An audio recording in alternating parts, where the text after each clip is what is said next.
Hey, what's going on, guys? For today's Mook review, we're going to be taking a look at this special extra issue of Hobby Japan here, all about hand brush painting, which I know is something that a lot of you guys might be interested in.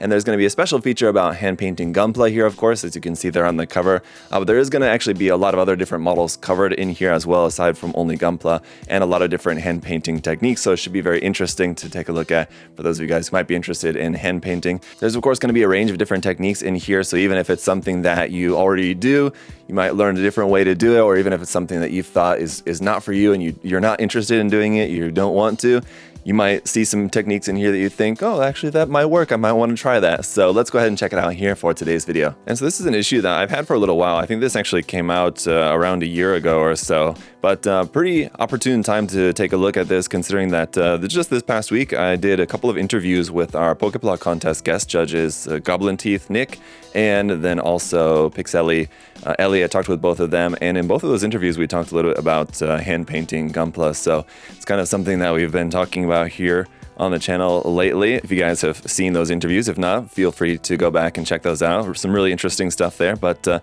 you can see the cover without this kind of extra bit on here. Basically, this is saying that this is a collection of this, so I guess it was like a monthly series about like hand painting models. And so what this book is essentially a collection of the monthly articles covering some different types of models and different techniques and stuff like that. So really cool. Inside the dust jacket, we just have the same thing there in black and white.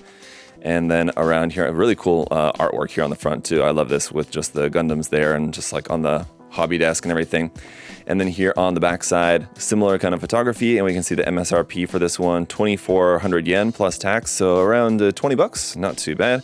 The length for this one is about 112, 114 pages, so pretty good size as well. All right, let's go ahead and open it up and get started. We have another really cool photograph here of the Zaku, that being the HGUC Revive, not technically Revive, it's not called Revive, but the newer HGUC Zaku 2 kit there, I believe. That looks really nice. So one thing about hand painting, and I guess we'll probably see this in here, and I guess I'll talk some more about it when it comes up. So here we have the contents right here, and then the Gundam. But one thing about hand painting is that hand painting in particular is a great way to paint the kits if you want a little bit of like a weathered look. It's a great way to get that kind of quite simply, and I've talked about this in different videos where I've done it, and that through the process of hand painting, you kind of already have like a weathered look sort of built in, just with like how you're hand painting the kit. And then of course you can, emphasize that with further weathering techniques and everything. But if you did want like a super like crispy, clean finish, you can do that with hand painting as well, and I'm sure we'll probably see that in here. But so here's an example of a different type of model that we're going to see covered in here, aircraft. That's being hand painted here, and just kind of opening letter just to kind of start off, just kind of welcome letter to this series, or the series of articles, whatever, in here. And a special opening article here about or from Koyokoyama-san, so the artist behind Maschinenkrieger, which you can see a couple of examples here, also aircraft over here. So it's Koyokoyama-san's brush painting style. So we've got a whole article kind of in here, interview, sort of talking about Koyokoyama-san's brush painting style, which you can learn a lot more about too in the like how to build Maschinenkrieger. I think that's what the book series is called. There's a couple of books out that you can get that go through not only just the painting but like the modeling, and there's a whole bunch of information if you guys are interested in like specifically learning from Koyokoyama-san. Unfortunately, he's not a YouTuber, but you can follow Lincoln Wright on YouTube, who worked with Koyokoyama-san and knows a lot of insight there, learned a lot from him, and has his own kind of style and techniques, which are going to be very similar. I recommend checking out Lincoln's channel if you guys are interested in brush painting as well. So definitely check that out. But there's a look at just some different examples here, and with, of course, it being all in Japanese, I'm not being able to translate this in real time, but here you can just see some different examples. And then over here, just some examples of some of the tools of the trade, as it were. So you got the loop glasses, so just like magnifying glasses to be able to see well, hobby knives, stir stick, paint trays, a couple of simple brushes there, and nothing really too fancy. As you can see, pretty straightforward. And over here, this is the 144 scale entry grade kit, painted in a couple of different styles here. These, I believe, look like models that we've seen in another Mook, which was like all about the ARC 782 entry grade kit, I believe. Because the models do look familiar, and some of this photography over here does look familiar. although I could be wrong about that, but you can see it's painted in a few different styles here.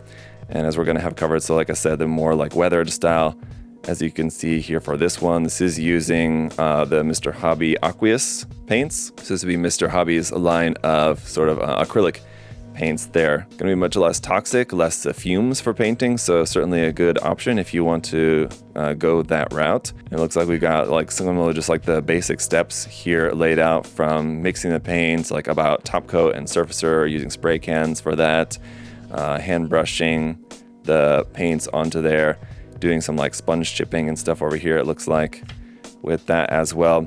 And then painting with lacquers, so hand painting with lacquers here, it looks like. So it's, again, just using Mr. Hobby. That's one thing I know when it is, especially when it comes to hand painting, people are unsure about which kind of paints to use. Because typically, like generally what people know is that like lacquers are for airbrushing and acrylic paints are for hand brushing, but of course you can use either one for either technique. There's just kind of different ways to go about it. So there's just a little bit more about that. I mean, it just all comes down to about thinning your paint and brushing it on. You know, it's going to brush on a little bit different way. I've never hand painted or airbrushed with acrylics really, but I've done both obviously with lacquers, and I find it to be fairly comfortable. So it's what I would definitely recommend to you guys. But yes, you do really need to have a good ventilation in your workspace, and you need to wear a mask, just because sitting there at a desk just working with lacquers, it is going to be quite stinky. You don't want to be sitting there breathing that in. So here we got some more Citadel paints too, another brand I've not used, but I know that a lot of people do use. And here's the Gundam painted in a much more clean style there with those paints. And here's the Gundam and Zaku, again, photograph very similar to what we saw on the front side of the book. So the Zaku here, modeled and described by Kei Shimizu. And this one is actually the 1/100 scale master grade, where that one that we saw at the front, I think, was different, wasn't it? Oh no, it is the same one. So it is the master grade, it is the MG 2.0. And so that means that the Gundam there on the front must be the MG, the Origin Gundam. I was just kind of assuming that it was the HG, the Origin, and the HG Revive Zaku there, but maybe they're both MGs, I guess, apparently. Okay. It's a little early in the morning here for me, so I'm just not able to kind of recognize things as much. But you can see a nice big full image there of the Zaku, and over here the Mr. Hobby Aqueous paints used for that, just like a bunch of different shades of gray and green, basically. And so here you can see a bit more about that. Priming the kit there with some gray surfacer, and then, yeah, just thinning the paint, mixing the paint, getting it kind of thinned down, and then you just start brushing on. And it's not going to be like full coverage in one go. You kind of can do that. It's not really the best idea to get like the best finish.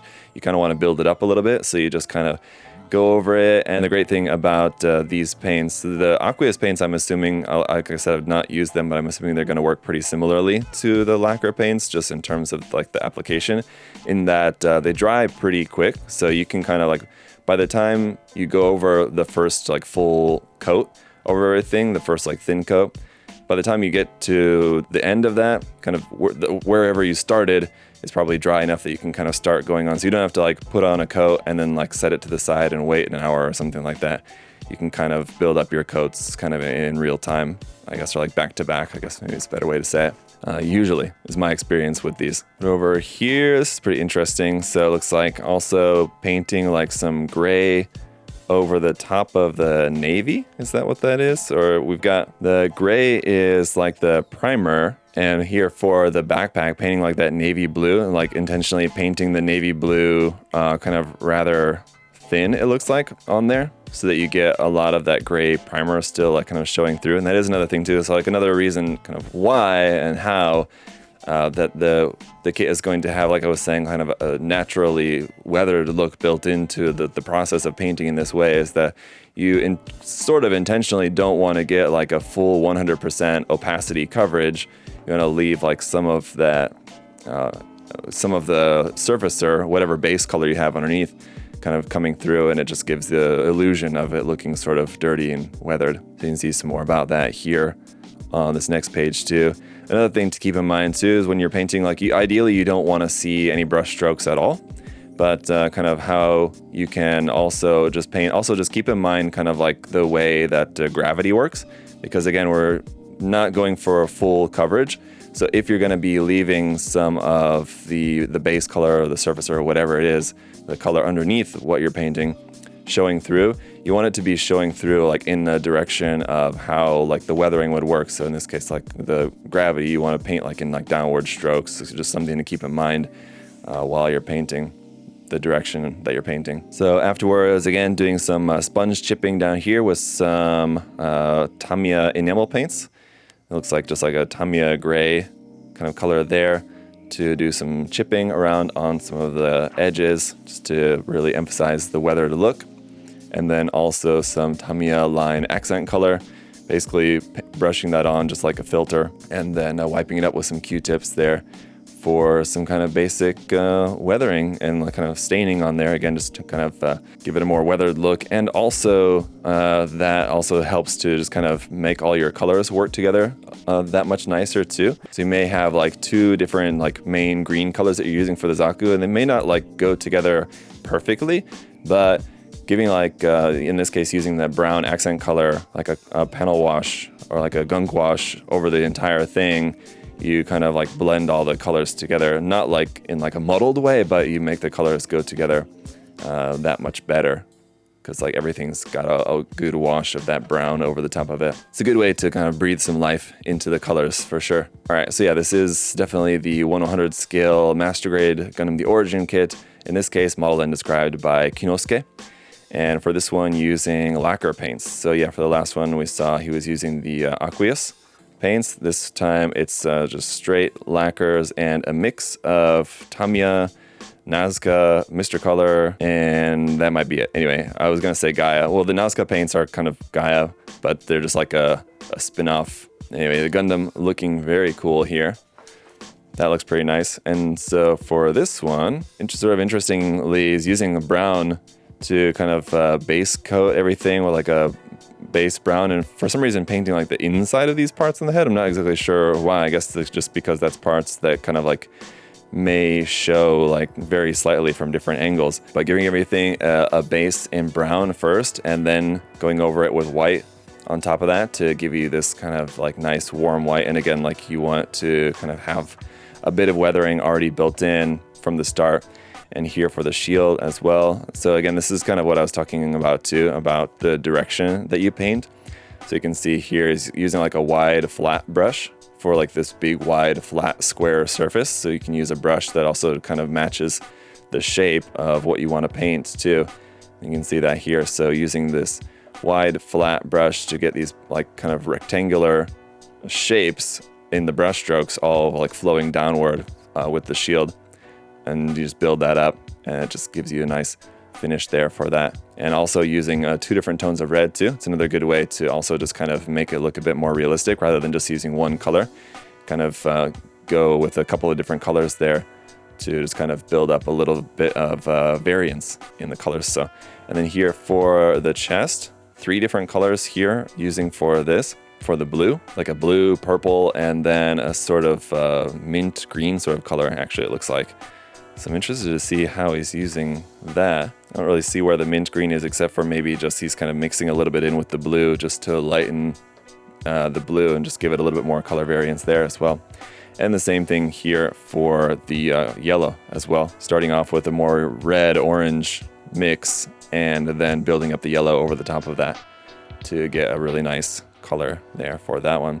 Then panel lining, some Mr. Weathering pigment, it looks like, on there as well. And then using some of the Mr. Weathering colors for some more just kind of streaking style weathering on there. And it's not going to have like a really like heavily weathered look to it at all, but you have a lot of this really nice, very lifelike looking weathering there going on with this one. There's a bit more of that here covered on this page. All right, and I think that's it for all the Gunpla stuff. So that's the first 40 pages. We're now up to page 42. So about the first, well, being that the whole book is just over 100 pages, about 40% Gunpla, 60% is going to be everything else. So here's just a short break showing off, I guess, sort of like the modeler's workspace, modeling room here.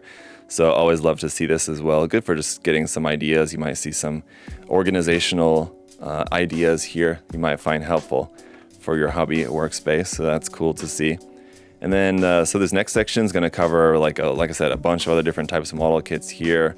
The Sleipnir, the Scope Dog, a Rigalt, a Yuri Godbuster kit, a Putun kit, and then some like military model kits and kind of traditional model kits there, it looks like. So let's take a look through this part of the book a little bit more quickly, I think, just because this is the model kits themselves are model kits that I think maybe are not as widely appealing to a lot of you guys as the Gundam kits are. But of course, we also just want to take a look at the painting techniques. But this is the art plot kit for those of you guys who are unaware. So it's just like a fixed pose, like statue model kit, essentially. Really cool kits. I built a couple of them, not this particular one, but the art plot kits are really nice. Really recommend you guys to check those out. So this one looks like going to be painted mostly with a Citadel colors again for this one. And so you can just kind of see. So it's going to be a little bit different for painting this. Well, I guess not necessarily, but being that it's like a statue, a fixed pose kit, you don't have to worry necessarily about like any moving parts or anything like that, like you do with Gunpla.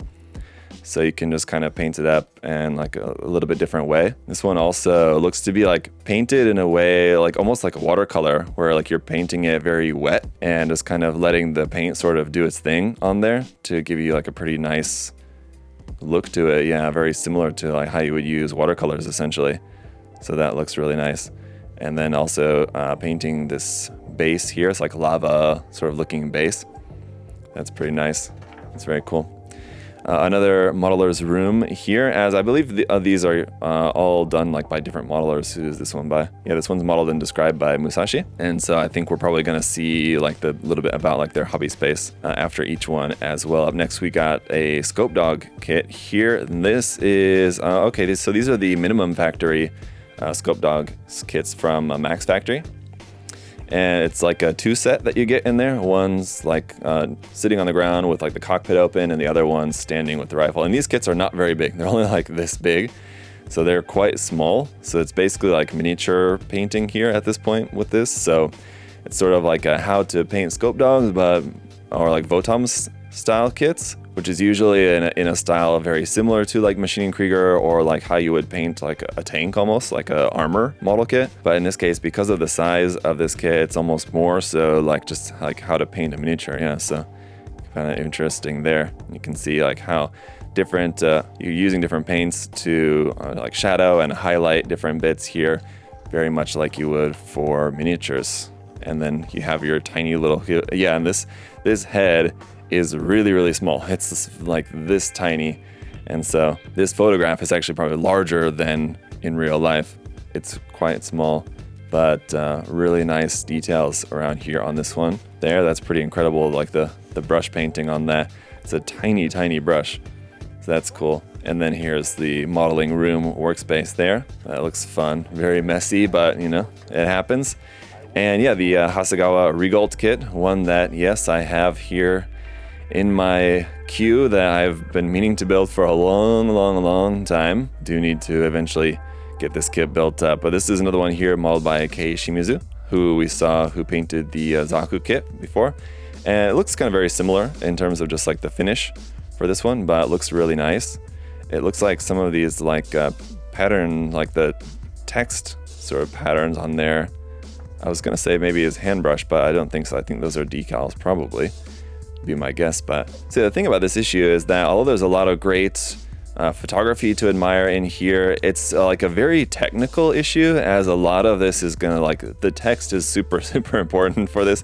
And so unfortunately, like just like the way that I do these videos is not like translating everything in real time for you guys. So I just have to kind of go through and just kind of glean what I can and kind of translate the images for you guys, just kind of describe it basically, and you know, we can kind of all see what's going on. But this particular Mook, I feel like it's probably is packed with a ton of great information, but it's very information based. So like this is one that you definitely would need to go in and like use your translator app and really kind of study the text to kind of really get the full experience of kind of what's being taught here, because there's probably a lot of like really good, interesting, and useful information for brush painting. But you're not really going to get, quite as much out of it, without that. But that said, I mean, still, it's just a great Mook. I mean, I'm enjoying just kind of looking through it and just kind of getting what I can out of it just at a glance, but it's one that I'm definitely going to have to go back and kind of study some more later.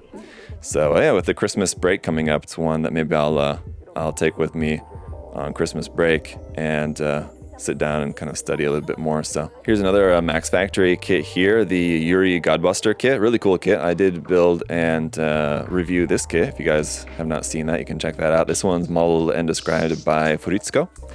It's another familiar name. A lot of these modelers we've seen works from them in the past in the many other Mook review videos that I've done. This one has a lot of these metallic parts. So it's a bit in here about how to paint this metallic finish, which is pretty cool to see. So you can see a little bit about kind of how that's done with this brush, sort of like just dry brushing a lot on there to give it this metallic look for those parts.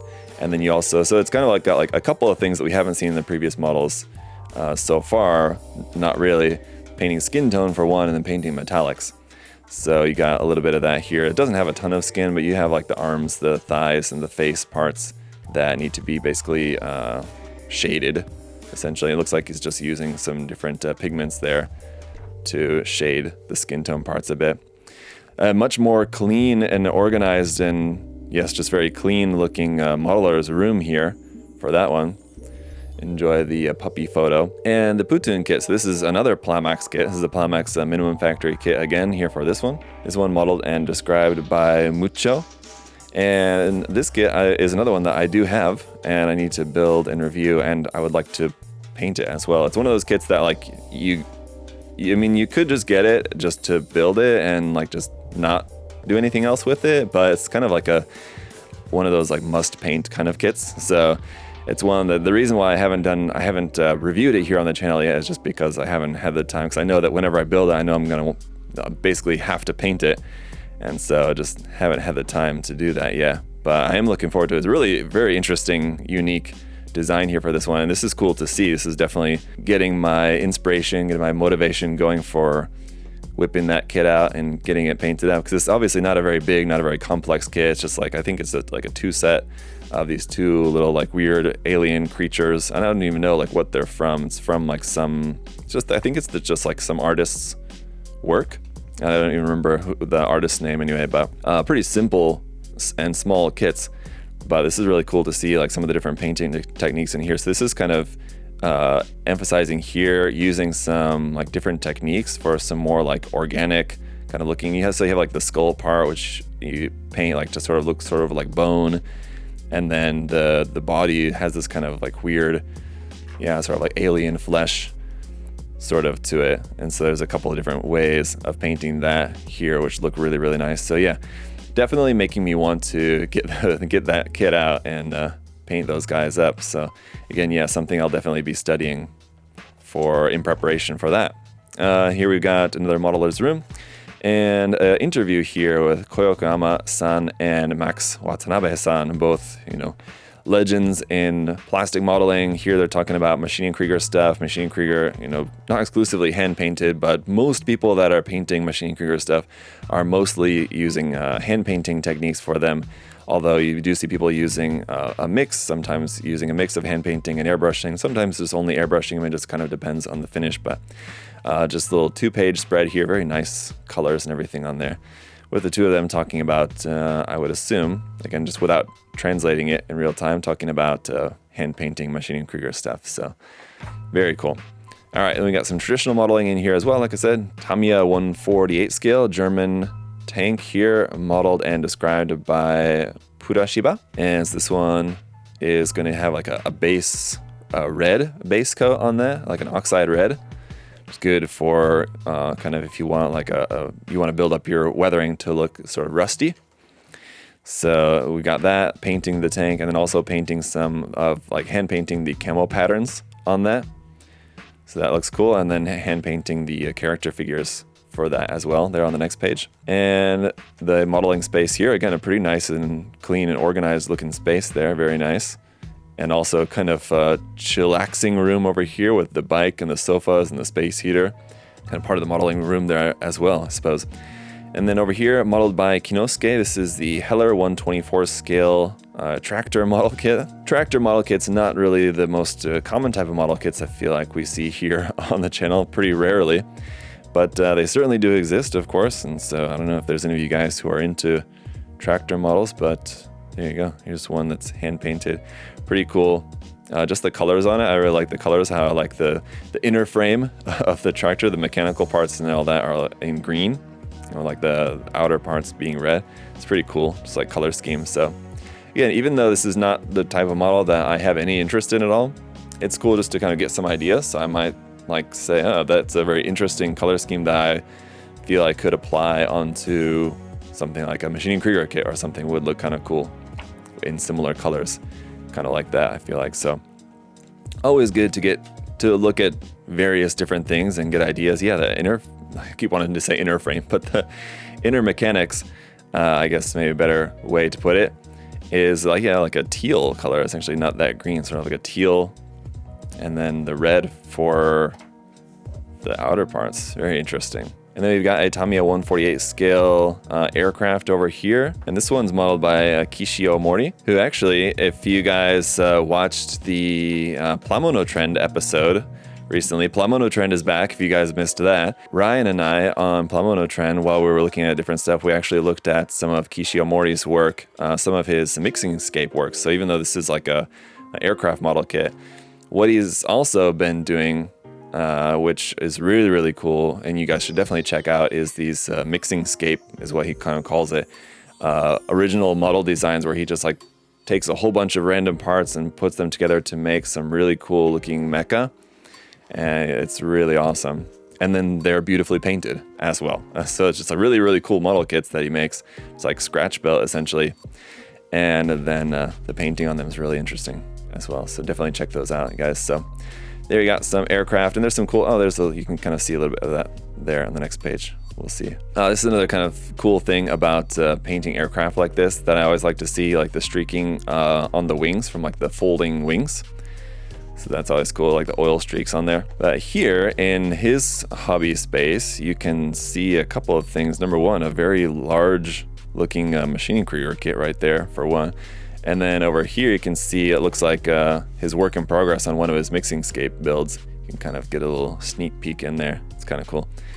And another aircraft over here, this one being a Tamiya 172nd scale kit, modeled and described by York Omatsu. Kind of cool. And for this one too, I mean, like, again, it's not the kind of model kit that I'm really interested in the kit itself, but the painting scheme, going from like this dark blue on the top to white on the bottom, kind of traditional sea life. I forget the name of, there's a particular name for this type of camouflage that like sharks and whales and a lot of different sea life use this, where it's dark on the top and light on the bottom.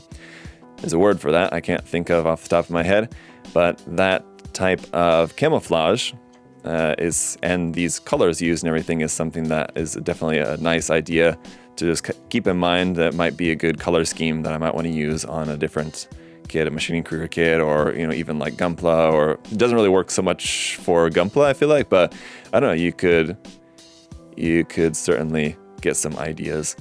All right, so I think we're right about to the end here with this Bedford model kit here, 124 scale, modeled by Yasuhiro Okugawa. So again, like we saw with the tractor, it's a much more just kind of not even militaristic vehicle, but just a kind of real world vehicle model kit here, but like this kind of old junky tow truck, essentially, right? You can see how the rust layer is built up on there as well, and some really nice rust and kind of weathering effects on this old junky truck. And we got our last modeler's workspace over here.